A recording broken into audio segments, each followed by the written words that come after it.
Magellanic penguins will breed at the very tip of South America, which means open season to a cat that probably couldn't— Wait, what? Huh? When was this update introduced? I don't remember this. I didn't know penguins were in South America. Animals that make no sense in the same place. What are we gonna get? A lion and a penguin? This video is brought to you What by the hell? hyperfixation, severe undermedication, and an 8-second clip from 2021. Let me learn you something. That each other exist. What, don't know they exist?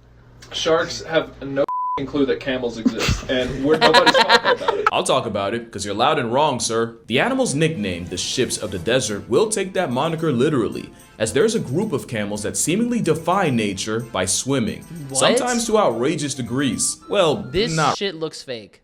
really. Maturing is realizing it takes much less time to list the mammals that can't swim, and if you're not sure, just assume they can. And wouldn't you know, backpacking a hump of fat makes for an elite flotation device, which is why the animal built to survive the absence of water while also being able to pull up on you at sea is proof that the difference between reality and fiction is that fiction has to somewhat make sense. These hyper-developed swimming sand donkeys are known as the Karai camels, and along with being a synchronized exercise in free will, this aquatic prowess allows them to cross rivers and even shallow sections of sea to reach salty mangroves on the other side. And they're weirdly, almost disrespectfully graceful at it, and can keep at it for hours like nothing. In fact, I've seen hump jockeys struggle more with I'm gonna keep dunes. the camera here. Act like you've been here before. So the chances you find a salt-seasoned sand llama off the Arabian Sea are low, but never zero. And there's at least one shark aware that camels exist. He told his friends. They did not believe him. And if that crossover wasn't weird enough, and it really should have been, it turns out shark and camel blood both contains tiny antibodies, nanobodies, that penetrate deep into tissues in a way nothing human can. And scientists believe that these nanobodies can be engineered to help humans treat diseases like cancer. That What? has nothing to do with this video, but that Don't hippos have the most amount of kills on humans? was just too weird a coincidence for me to just leave out. Yo, But this is yeah, crazy. anyway, some sharks do know camel. I'm gonna be honest, I didn't know that was a thing. I didn't know a camel could swim. But what I did know about camels, can't camels like explode? Because the hump in their back, like if you don't puncture it, that's what I heard. Exist. And it had me thinking, one of the consequences of the big cough of 2020 and the worldwide timeout that followed was that zoos now had to find new ways of keeping animals engaged. And to some, that meant showing them animals they'd never seen before. You had elephants excited to discover sea lions, penguins finding fish the likes of which they'd never What? seen, They just took the animals around the zoo instead? and a sea lion that could not believe the concept of a tegu. But then I thought, what about the most unlikely animals that do know about each other? And that's what this video is, animals you would not expect to find in the same place, in my biased opinion. I'll explain that later. Because depending on where you live, you might just think leopard seals exist solely in the South Pole as an op to penguins. Well, one, penguins aren't even the biggest part of their diet, it's krill, but two, leopard seals have randomly appeared in places like Tasmania, New Zealand, South Africa, but especially Sydney, Australia. And it was a leopard seal in Try my trailer. Wait, what trailer? Yes, what trailer are you talking about? Sydney that was found with a full Bro, I'm not watching some random ass. Is this, wait, let me see. What is this? Oh, Other Mommy. You know what's crazy? I already seen this trailer, but I will watch it again just so we could talk about it. grown platypus in its stomach. I'll watch Obviously it. I got it incredibly tabbed rare, up. but there was a brief but very real moment got it where a tabbed. duck-billed bio-abomination and a rubber assault platypus? submarine were aware of each other, and a short time where you could have seen both. And that might not even be the most unexpected predator-prey crossover. And that's thanks to pet He's saying it like, yo, do you ever remember when we were kids and then they had the crossover with Hannah Montana, That's So Raven? They had Hannah Montana, That's So Raven, and then Zach and Cody all on one episode. That's like how he's explaining it. foolery for immortalizing this nonsense right here. For the longest time, this has been one of my favorite animal facts to mess with people's heads. That a moose's habit of diving underwater for food means they are a natural prey for a high contrast steroid apex dolphin. And after saying it for years, I regretfully have to make a confession. It is true that the same megadeer that can dwarf cars on the freeway can also dive up to 20 feet underwater. That is if Musaya doesn't just run across it. But there are very few, Yo, if not that's one main literally insane. How was that even possible? That's like some Brook from One Piece shit. incident where they became orca fodder for it. This was in 1992, when two moose were swimming about a mile off of Alaska's Pleasant Island. Evidently, their experience was anything but, as the pair were quickly approached by 4 transient killer whales. One moose was murked and eaten on the spot, and the smaller of the two managed to escape, but proceeded to drown in a kelp bed. Since then, there have only been a few cases of swimming moose and deer getting opportunistically bossed up by killer whales, not nearly enough to be a habit. The fact remains that there are orcas fully aware of the concept of a tangler, which can result in a really bad... I want to physically see that. Is that crazy to say? Like, I want to see... I didn't even know orca whales were in Alaska, but I would love to see a just have them come out and just try to eat the moose. I would love to see that. Because, you know, moose, they strong as shit. Day to be a moose. But again, super rare. But there's one animal crossover that has only gotten more common. This is the predator with the widest range in the Western Hemisphere for a mammal. So much so that, depending on where you are, you might call it a cougar, a puma, a panther. They're not actually panthers. Mountain lion, catamount, I've never heard them called a catamount. Mountain lion. Which means they have an exceptionally wide prey range, and the most random animal that has to worry about them are penguins. This picture is absurdly unserious, but the fact isn't. Magellanic penguins will breed at the very tip of South America, which means open season to a cat that probably couldn't— Wait, what? Huh? When was this update introduced? I don't remember this. I didn't know penguins were in South America. That's in Chile? Penguins will breed at the very tip of South America, which means open season to a cat that probably couldn't believe its luck of finding a colony of birds that can't fly. God bless that penguin. He's trying to argue with a feline Grim Reaper, and the puma's just trying to get him to go out with some dignity. You genuinely need a whole new course in sex ed for them to just— I just want to save, like, look how cute they look. I just want to hold one of them, bro. That's crazy. Trying to get him to go out with some dignity. You genuinely need a whole new course I just want to hold them, like, for them to just comprehend the level of they are. What? Imagine stumbling into a community of waddling refrigerated meat slurpees, and the pumas treat them as such. So much that the pumas in Patagonia have even reshaped their natural behaviors around the presence of penguins. It'll never not be weird to know you can find cats and penguins in the same place. Now imagine if it happened twice. If I had a nickel, somehow in a completely— he's just like, so that that mountain lion is so happy to have gotten that penguin, bro. He's just like swinging his head back and forth. Different continent, it's the same script with different characters. With Caracals in Cape Town plundering colonies of African penguins. Caracals have the juice to make gravity look optional. So discovering blubbery, flightless chicken nuggets is the worst thing the penguins could have asked for. To the point where officials had to relocate 2 Caracals after they murked 130 birds in only 2 months. I feel so bad for penguins, man. They really get bodied by the most random things. Like, there is no way I should be able to look up armadillo eating penguin and actually get something. Huh? I didn't even know armadillos were carnivores. I thought they just ate grass and just like rolled in balls. I can't even show you that picture because of a turtle sloth turning a penguin into a ketchup packet. Just know, armadillos know about penguins, and the penguins are not happy about it. Nobody gives flightless birds a break. Especially not the birds that can fly, because there are ravens that not only are aware of the world's smallest penguin, but they'll go to some gruesome measures to grief them. Which actually sucks because for the longest time, foot-tall, 3-pound fairy penguins were somewhat safe on Australia's Phillip Island. But as recently as 20 years ago, scientists have noticed ravens randomly spawning in, much to the disaster of the pint-sized penguins. And these ravens have gone to extreme measures to raid their nests, like harassing the parents for hours to strong-arm them to surrender, or a pair of ravens working together, with one raven distracting the parents while the other digs into the nest to pirate their progeny. There was an incident where a pair of ravens freaking yeeted a penguin parent off a cliff. Bro, penguins get fucked by everybody. You would think penguins would have an ability over ravens. That's just the way that that's just the way that I envision it. Before poaching their offspring. Very unkind of them. There's way too much penguin prejudice in this section, thank you for the follow, let's brother. shift gears. Oh, come on, dude! Okay, but like, seriously, sea lions are interesting because despite their name, God, they actually sea lions look are like much lions. Closer to bears and the weasel crash out mustelids. Beach bears that do land part-time. Think of that every time you want to call one a sea puppy. Why they're called lions? Well, you're looking at the main reason why. But what if lions and sea lions met each other?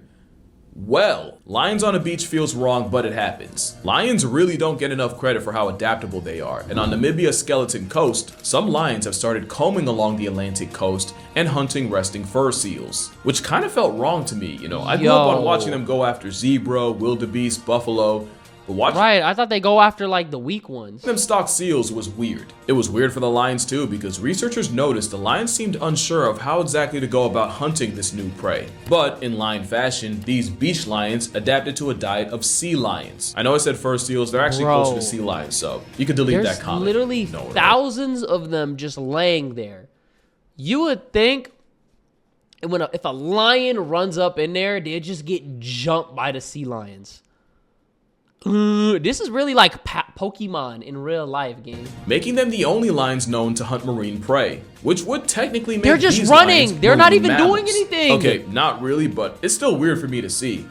I'm talking about lions on a beach. That doesn't feel real. And for y'all that are gonna be like, obviously, how did you not know? Listen, I don't know what I don't know. Lions on a beach is like snow in Africa. I know it happens. It's still gonna earn a double take when I see it. What? In fact, I bet a number of y'all are stun locked on. I know it happens.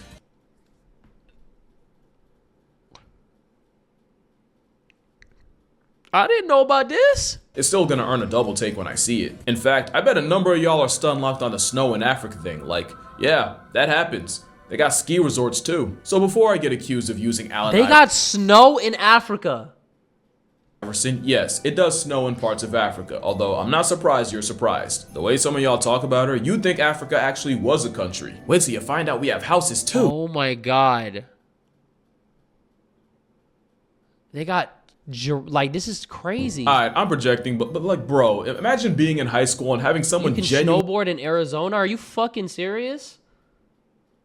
How is that even possible? Isn't it hot as shit out here? ask you if your parents grew up in a hut.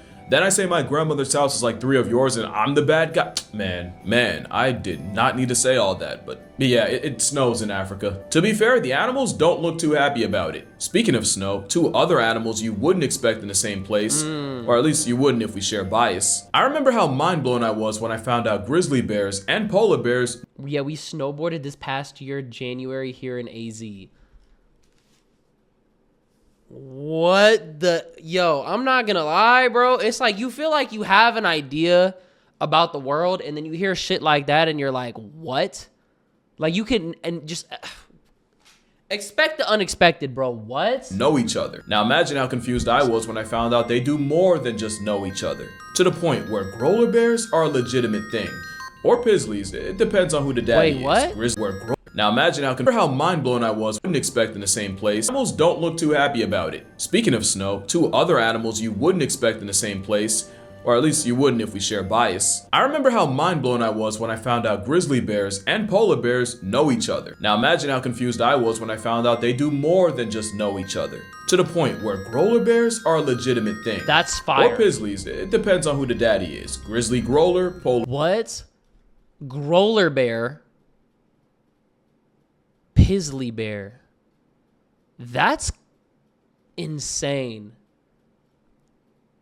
I gotta see this. Pizzly. I guess it's not that surprising when you realize polar bears essentially evolved from brown bears. It's actually pretty interesting to see them on camera in the same place. And if you're wondering how these encounters go, a study showed that grizzlies usually dominate these interactions, with polar bears being submissive. And with a lot of encounters happening in places like I thought they said, bro, they said if you see a black bear, you're for sure living, right? You see a grizzly bear, you could live. If you see a polar bear, you're dead. Like, you're not gonna live. Like, them polar bears will dominate you. Oh my god. Carcasses, 132 out of 137 recorded interactions saw the polar bears giving way to the grizzlies. But evidently, they'll meet up to feed and breed, and surely the first polar bear to ever go grizzly forever disgraced her polar lineage. But I guess the line's wrong. If it's black, attack. A cocaine bear? Nah, you got it. White, you got it. BI. You got it. It is wild that you have 2 apex predators that would normally have no love for each other. That, bro, I heard of that movie. I never watched that shit. It looked corny, bro. Cases try to eat each other, suddenly flipping a switch Wait, and what? really have no love for each other. BI.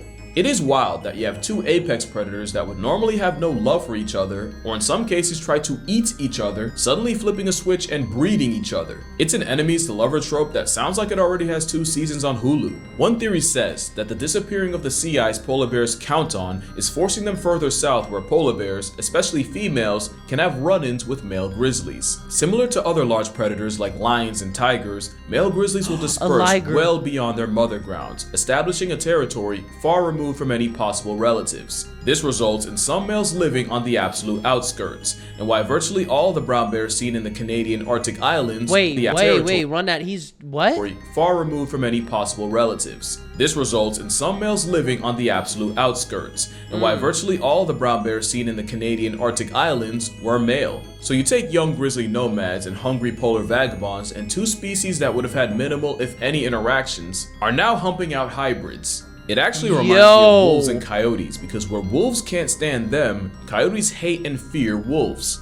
But when humans nearly wiped wolves out, the population got so low that you got another season of enemies getting amorous. Now, thanks to the same humans that tried to flatline them, there is today a legitimate coy wolf population in the United States. But with the growlers and polars, it's still a super rare occurrence, but these occurrences have slowly— Of course they would love honey. Have you ever seen those videos? I seen a video where a dude, he got like lettuce, he got a banana and peanut butter, and he fed it to an animal. Like, they would love that shit. Bro, there's a bunch of hybrids being formed right now. Just in 2017, researchers recorded 8 hybrids in the Arctic islands and traced them all back to a single female polar bear after she had mated with 2 male grizzlies. And you'd think this love child would be the ultimate OP predator, but what you actually get is a group of pandas is called an embarrassment. Are you serious? Hold on, Bailey. I'm gonna look that up. I'm just looking up group of pandas. It is called an embarrassment. The term embarrassment highlights the goofy, clumsy, and awkward way pandas move around. There's a bear that can't properly fill the niche of either. You're dead ass. Yo, what if a panda bear and a polar bear got together? To live on the ice, not grizzly enough to go fully forest. Basically, if Logic the Rapper was a bear. Luckily, the next 2 animals don't have this problem. One, because a crocagator is physically, fundamentally, biologically impossible. But even if it weren't, they'd kill each other before they got the chance. Now, maybe I'm uninformed, maybe everyone's a lifelong herpetologist but me, but I did not know that you could find crocodiles and alligators in the same area code. And to further risk my credibility, I didn't think North America even had crocodiles until like last year. In my defense, there's only one place on the planet where alligators and crocodiles cross paths, and it's in the Everglades. Because it will always be Florida. That's where this video was taken 100%. Of the 2 tankiest reptilians throwing down. So let's break it down. Well, Marv, here you can see the belly to the pavement gator wants no smoke. He is not trying to see him later. Meanwhile, Mr. Crocodile wants all the— oh, that's a strong hit to the gator, who is— wait, what did they say? See you later, what did they say? See you later, alligator. In a wild crocodile. On the defensive. Now the crocodile's closing in with the confidence of the higher ground. That is the difference off-road suspension can make. It's looking bad for the gator at this rate. We won't see him later. He's gonna have to put something on the board because he is losing on the score. Oh! Bro, if you were from Florida, you would have just walked up while they were fighting and just grabbed your bike and walked away. Floridians don't give a fuck about this. This is regular life. Another hit, this to the back of the skull. Taking a page out of the Jaguar Panthera playbook, and he has drawn blood. Our gator may have to— oh, the first offensive move by the gator, and it is a beautiful counter. Fun fact, folks, the crocodile, strongest recorded bite force on Earth, but their jaws can be held together by bare hands, and the gator has taken full advantage. He might be able to— oh, more punishment. To the man that bet the house on the gator, your wife you will not be seeing later. God bless us all. Just another day in the Florida Everglades. But yeah, crocodiles and alligators in the same place. Kind of crazy. But that's just Florida. But there is one place that has arguably the most insane animal crossovers on Earth, and it's a place you've probably overlooked. And that's because India does not get enough credit for the sheer biodiversity they house. Virtually no other country has more species of wild cats, and with tigers, leopards, rare snow leopards, and even rarer Asiatic lions, India also has 4 of the 5 major big Asiatic cats. lions. They even got some cheetahs in there too. But it's the predator interactions in India that are notable, specifically the beef between a big cat and a bear. Sloth bears are insectivores fueled by the generational trauma of being preyed on by the biggest cat. So their main defense is being as offensive as possible, crashing out in ways that can make even a big cat backpedal, which makes sloth bears the overgrown honey badger of India. Or at least it would if India didn't already have them. Not only does India have honey badgers, but tigers are very aware of them. Now, this is the only clip I could find, and I'm gonna pause it right here because that weasel's clearly not doing well, but it is interesting that the same scene we're used to seeing with lions also plays out with tigers. India doesn't just have a honey badger, they have a hyena too, the lesser known striped hyena. They're career scavengers, and with them often trailing behind much larger. He looks like, you know how Disney, like, they'll remake a character? This looks like a modern remake of a hyena. Predators. They're basically the coyote to the tiger's Hufflepuff wolf. is They're crazy. also that to a literal wolf, cause yeah, Indian wolves are a thing, and the wolves and All the animals in India just look starved out. Like, they look hungry as shit. hyenas have something of a rivalry, where a single striped hyena can displace the single smaller wolf, but What? Indian wolf packs can send a hyena packing. Although I've also seen striped hyenas take on multiple wolves, so it just shows that there are no absolutes in nature. But studies also show that sometimes striped hyenas will travel with wolf packs and even share dens with them, which is a plot twist I was not expecting. Striped hyenas will also cross paths with sloth bears, sometimes foraging in the same space. Although the only interaction I could find of the two was a striped hyena carrying the disembodied head of a past tense sloth bear. That's my comfort character right there. Wow. Anyway, back to the Indian wolves. They also You got a have running. favorite animal? I'm trying to think. Probably like a tiger or like a leopard. No, what's a panther? I like that. Probably something like that. Or like a wolf or a gorilla. That would be fire too. Other than that, I don't think I got a favorite animal. I can't lie. Everybody type your favorite animal right now. Go. With tigers, although for obvious reasons, those don't usually go the wolves' way, and they try to avoid them. Especially because tigers are often the ones nerfing the wolves' numbers. But because What? wolves are wolves, there have also been occasions of packs harassing and mobbing the much larger Kangaroos are so fire. Cats? Come on, bro. Foxes go crazy. But kangaroos was a good pick. I've never seen a kangaroo IRL. Yeah, like everybody in the chat just seen a kangaroo, bro. Milk frog. What is that? tiger, even following them to drive them away from dens despite the risk. Which is honestly everything I love about them. Side note, can we just take a moment to acknowledge the beauty of an animal most people don't know exists? But to make a long story short, if you told me that there's a country with 1/3 of all the cat species, 4 out of the 5 big cat species, the world's deadliest bear, a lesser known hyena, an even lesser known wolf, and a honey badger, well, I'd call it the greatest crossover event in nature. And now I see why the Jungle Book was based there. But that's gonna do it for this video. If this video gets more than 200,000 likes, I will make a video on Indian animal lore, because there is a lot of it. Just ask this guy. But for now, drink water, hug your mother. Reminder, there's a shark out there that knows about That knows about a camel. I'm not gonna lie, that was comp. That was hella comp.